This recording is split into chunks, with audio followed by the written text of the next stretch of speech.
मेरे प्रिय विद्यार्थियों, चूँकि पीछे अभी हमने जो कल वीडियो बनाई थी उसमें हमने उपसर्ग की चर्चा की थी। उसमें कुछ संस्कृत के अव्यय हैं जिनकी चर्चा मैं लास्ट में जब प्रत्यय पढ़ा लूँगा, उपसर्ग चूँकि समाप्त हो चुका, प्रत्यय पढ़ा लूँगा, उसके बाद उपसर्ग और प्रत्यय में जो शेषांश होगा उसको हम लास्ट में उस पर विचार करेंगे, उस पर डिस्कशन करेंगे। चूँकि आप जानते हो प्रत्यय की चर्चा पिछले एक वीडियो में मैंने की थी, जिसमें प्रत्यय का शाब्दिक अर्थ क्या होता है वो मैंने आपको बताया था। दूसरा, उसमें मैंने आपसे चर्चा की थी कि प्रत्यय के दो भेद होते हैं मूलतः। एक को कहा जाता है कृदंत और दूसरे को कहा जाता है तद्धित। कृदंत का मतलब जो क्रिया के अंत में, कृत अंत जो क्रिया के या धातु के अंत में लगे वो कृदंत है, और तद्धित जो शब्द के अंत में लगे, इसकी चर्चा मैंने की थी। जैसे वो संज्ञा और सर्वनाम विशेषण के अंत में लगता है जो तद्धित प्रत्यय होता है। आज हम चर्चा उसी को आगे बढ़ाते हुए आज चर्चा हम करेंगे कि हिंदी के जो प्रत्यय हैं उनको कितने भागों में बांटा गया है। तो आप जैसा कि ब्लैक बोर्ड पे देख रहे हो, हिंदी के जो प्रत्यय हैं उनका विभाजन 4 रूपों में किया गया है। पहला जो उसका स्वरूप है वो तत्सम या संस्कृत के प्रत्यय हैं, दूसरा आपका तद्भव के प्रत्यय हैं, तीसरा आपका देशज के प्रत्यय हैं, और चौथा आपके विदेशी प्रत्यय हैं। ये 4 हिंदी में 4 प्रकार के प्रत्ययों का प्रयोग किया जाता है। इसमें आज हम जो चर्चा करेंगे वो जो पहला इसका स्वरूप है तत्सम, उस प्रत्यय की बात करेंगे। जैसा कि आप देख रहे हो हमने लिखा है, चूंकि 3 कॉलम बना हुआ है जिससे आपको असहजता न हो। एक हमने प्रत्यय लिखा है, दूसरा हमने धातु लिखा है, तीसरा हमने निर्मित शब्द या प्रत्यांत लिखा है। जो इससे निर्मित शब्द होता है उसको प्रत्यांत भी कहते हैं। अब आप देखिए टोटल जो आपके तत्सम के प्रत्यय हैं उनकी अगर चर्चा की जाए तो चूंकि 25 प्रत्यय हैं जिनकी चर्चा मैंने इस वीडियो में मतलब इसमें मैं करूंगा। पहला जो प्रत्यय है वो आपका अक है। पिछले वीडियो में भी हमने चूंकि आपका अक से रिलेटेड जो है वो एक वीडियो बना के आपको दिया है। तो अक जो है ये प्रत्यय अक है, और इसमें धातु जो है आपकी निंद है, पच है, हिंस है, पट है, लिख। चूंकि सारा लिखना संभव नहीं है इसलिए मैंने थोड़े थोड़े उदाहरण देके आपको समझाने का प्रयास किया है। तो जैसे निंद है, इसमें जब अक प्रत्यय लगेगी तो शब्द बनेगा आपका निंदक। चूंकि मैंने बार मैंने आपसे एक बात कही है और अब भी कह रहा हूं कि कभी भी जब भी आप शब्दों का निर्माण करें तो ये बात आपके ध्यान में रहे कि वो हमेशा सार्थक हो, निरर्थक नहीं। यानी उनका जो भी शब्द उसे आप जिस शब्द का निर्माण कर रहे हो वो सार्थक इकाई हो, उसका अर्थ और स्वरूप सही हो। यहाँ पर भी देखिए, अब निंद में अक जोड़ दिया तो शब्द बना निंदक। पच धातु है, अक प्रत्यय जोड़ा तो पाचक। हिंस धातु है, अक जोड़ा तो हिंसक। और पठ धातु है, अक जोड़ा तो पाठक। लिख धातु है, अक जोड़ा तो लेखक बना। आपसे प्रश्न पूछा जाएगा लेखक में कौन सा प्रत्यय लगी, कौन सी प्रत्यय लगी है, हिंसक में कौन सी प्रत्यय लगी है, या पाचक में कौन सी प्रत्यय लगी है। क्योंकि आप जब प्रोनाउंसिएट कर रहे हो, उच्चारित कर रहे हो तो अक आ रहा, पाचक, हिंसक, पाठक, लेखक। दूसरा जो इसमें प्रत्यय वो आपका आ है।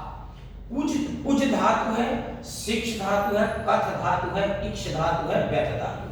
जब इसमें आपने आ जोड़ा तो शब्द बना कुज में आ पूजा, शिक्ष में आ शिक्षा, कथ में आ कथा, इक्ष में आ इच्छा, व्यथ में आ व्यथा। यही पूछा जाएगा कि व्यथा में कौन सी प्रत्यय है, कथा में कौन सी प्रत्यय लगी है। 4 आपके उसमें उसके विकल्प होंगे, उनमें से एक आपको सही करना होगा। तीसरा जो है अनी है, ये धातुएं हैं पठ, दृश्य, प्री, रम, पूज। अब इसमें पठ में अनी जोड़ दिया, पठनी हो गया। दर्श में, दृश्य में अनी जोड़ दिया, दर्शनी हो गया। क्री में अनी जोड़ दिया, करणी हो गया।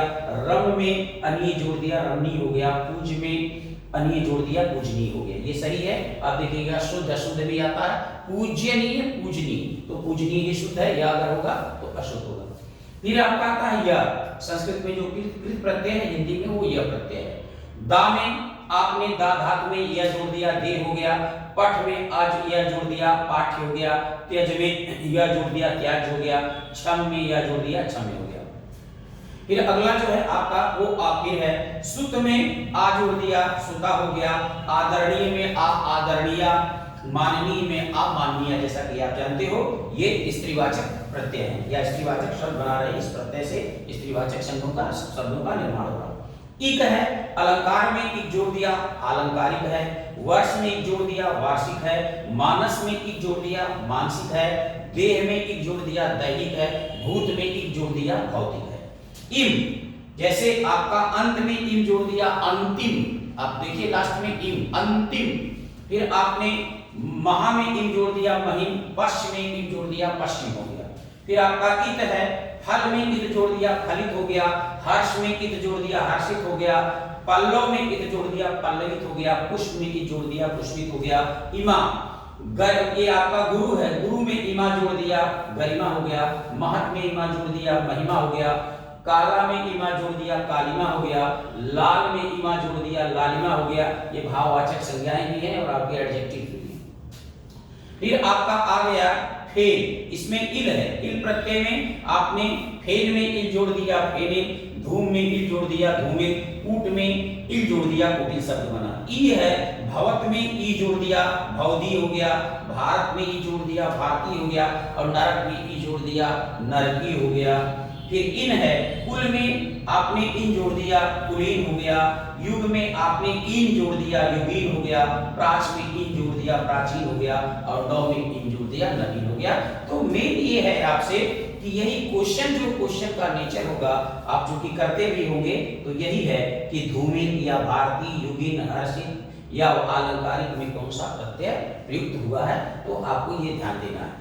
इसके अलावा 13वां प्रत्यय इसका जो है वो ए है। राधा में ए जोड़ दिया, राधे बना। कुंती में ए जोड़ दिया, कौंते बना। और गंगा में ए जोड़ दिया, गांगेय बना। और भगनी में ए जोड़ दिया, भागनीय बना। और ये सब जो भी हैं, ये आपके किसके उदाहरण हैं? ये सारे आपके बहुब्रीहि समास के उदाहरण हैं। विशेष में तया जोड़ दीजिए आपने, विशेषतया, सामान्यतया, मुख्यतया। लघु में आपने तर जोड़ दिया, लघुत्तर, उच्चतर, गुरुतर, महत्तर। श्रेष्ठ में आपने तम जोड़ दिया, श्रेष्ठतम, उच्चतम। इसलिए मैं एक लिखा बना लोगे, सर्वोत्तम, श्रेष्ठतम, उच्चतम, सर्वोत्तम। सर्वोत्तम नहीं है, क्योंकि अगर आप सर्वोत्तम शब्द बनाओगे तो वो क्या होगा? वो आपका निरर्थक शब्द है। मैंने आपसे बताया कि जब भी शब्द बनाए तो वो सार्थक हो। तो सर्वोत्तम सार्थक है, न कि सर्वोत्तम। अब उसके बाद आपका लघु है, जैसा कि आप जानते हो, लघुत्तम। यहाँ पे त है, विशेषतः, सामान्यतः, मुख्यतः। त्व है, देवत्व, लघुत्व, गुरुत्व, महत्व। ता है, विशेषता, नवीनता, शूरता, वीरता।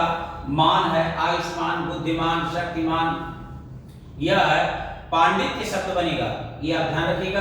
पंडित, पंडित नहीं शब्द है, पंडित यह नहीं है, पांडित्य शुद्ध शब्द क्या कहा है? पांडित्य। लालित्य, क्या ये है? माधुर्य। क्या है?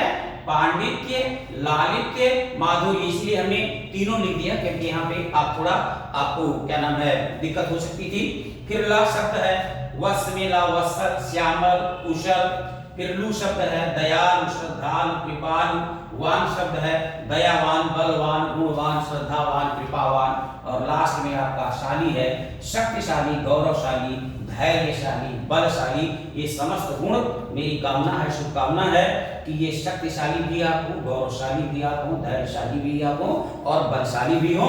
मुझे पूरा विश्वास है कि आप इसको एक बार, चूंकि मेरा ये प्रयास हर बार हर वीडियो में रहता है कि मैं जो है रील ना बनाऊं, मैं पूरा डिटेल आपको पढ़ाऊं, जिससे किसी भी एग्जाम को आप देने जाओ तो आपको किसी भी प्रकार की कोई परेशानी या किसी भी प्रकार की कोई समस्या आपके समक्ष उपस्थित ना हो।